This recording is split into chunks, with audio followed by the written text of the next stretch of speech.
السلام عليكم حبايب قلبي، عاملين ايه؟ هنعمل مع بعض النهاردة الترمس الحلو بطريقة جميلة وبسيطة. هتاكليه بعد ما تعمليه بنص ساعة مش اكتر. اول حاجة هنجيب كمية الترمس بتاعتنا اللي احنا ناويين نعملها. انا معايا كيلو من الترمس. بنجيبه الاول وبنقيه كويس من اي حباية مش نظيفة او في اي شوائب. بعد كده بنغسله كويس جدا مرة واتنين وتلاتة لحد ما المية بتاعته تبقى نظيفة جدا.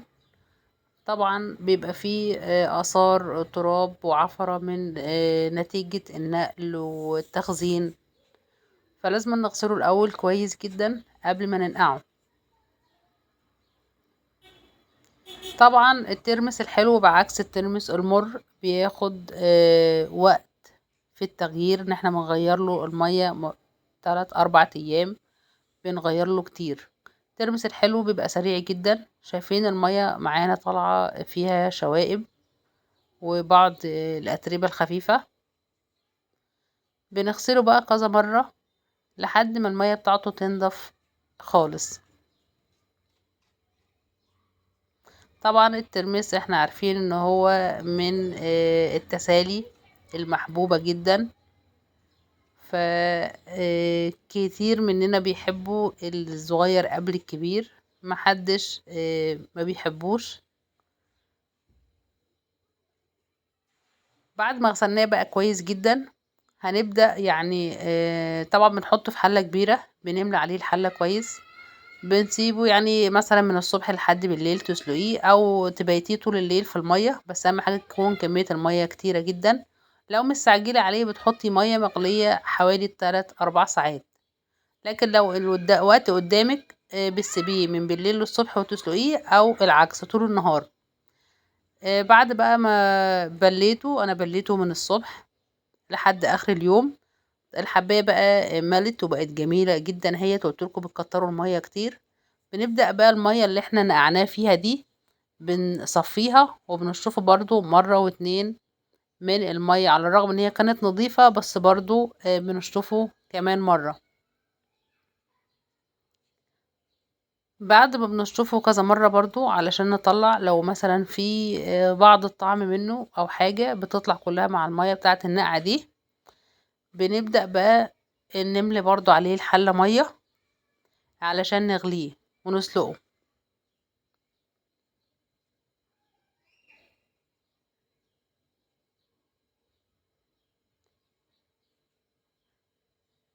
طبعا احنا عارفين ان الترمس الحبة بتاعته بتتضاعف تقريبا 5 اضعاف مش الضعف.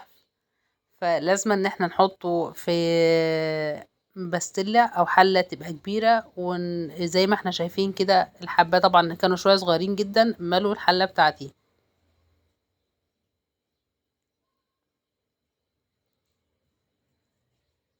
انا طبعا هو اصلا بعد ما بيتبل بيبقى ما بيزيدش خلاص بقى ادوج، احنا بنسلقه بس. هحطه بقى على النار وهغليه لمدة 10 دقايق مش اكتر. شايفين بقى اللون بتاعه طبعا اتغير بعد ما اتسلق. بيغلي 10 دقايق. في ناس بتغليه ساعة او اكتر، بتقولك لما يستوي لما يتهري. صراحة انا ما بحبش الطريقة دي، وكل واحد يعني بيعمله بالطريقة اللي تعجبه. بس انا بالنسبة لي الطريقة اللي معتمداها من سنين بغليه كويس لمدة 10 دقايق.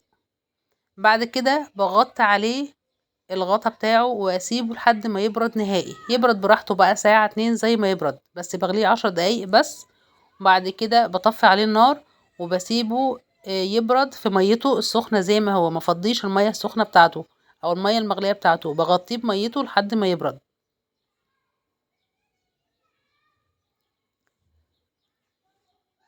بعد ما برد معايا ببدأ اصفي المية بتاعة الغليان اللي هو السلق فيها. مية السليق ديت بفضيها، ما بسيبهوش في المية بتاعته. بعد ما بيبرد بسيبه بقى يبرد براحته. بتبقى طبعا المية بتبقى واخدة لون كده اصفر اللي هو لون الترمس.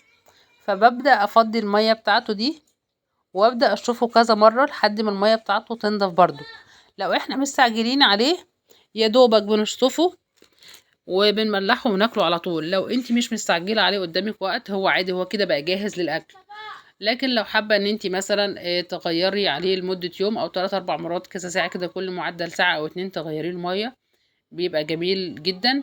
لكن هو كده جاهز للاكل على طول. ساعة ما بيبرد من المية بتاعة السليق بتاعته، بتشطفيه كويس جدا من مية السليق، وتبدأي تملحيه وتقدميه بالهنا والشفا.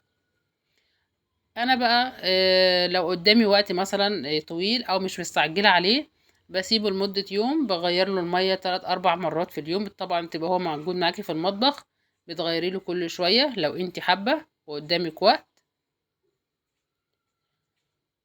طبعا هو بعكس الترمس المر، لازم تغيري له 3 4 ايام متواصلين، وتغيري في اليوم 4 5 مرات علشان يحلو ويطرد المرارة اللي فيه. لكن الترمس الحلو دوت سريع، ساعة ما بتنزليه وتنزلي مية السليق بتاعته بتشطفيه وتستخدميه.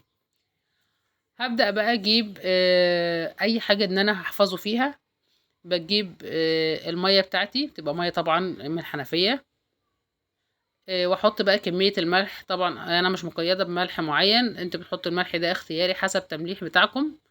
بملح المية بتاعتي كلها، وابدأ احط الترمس بتاعي واحفظه بقى في التلاجة. او مثلا لو انت مثلا عندك الاستهلاك كتير، بتحطيه كده يوم واتنين بتني بره عادي.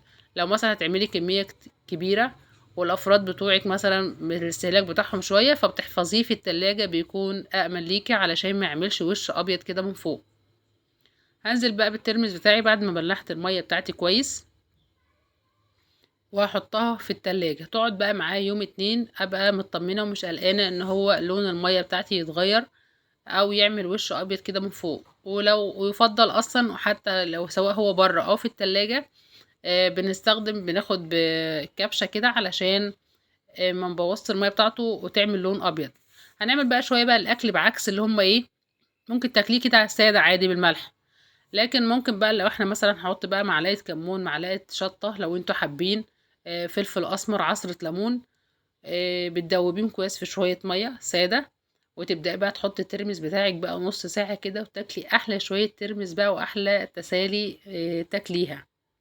لكن لو في ناس بتحب تاكله سادة كده، بتملح له المية كده وخلاص. لكن في ناس بتعشقه بقى بالكمون والشطة والليمون، بيبقى حاجة كده ليها طعم تاني خالص.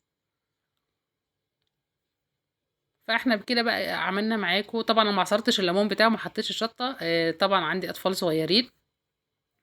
بنطلعه بقى بالمنظر دوت، كلوه بقى زي ما انتوا حابين. اتمنى بقى ان الفكره تعجبكم، واتمنى ان انا اكون افدتكم، ونتقابلوا باذن الله في وصفه جديده، والسلام عليكم.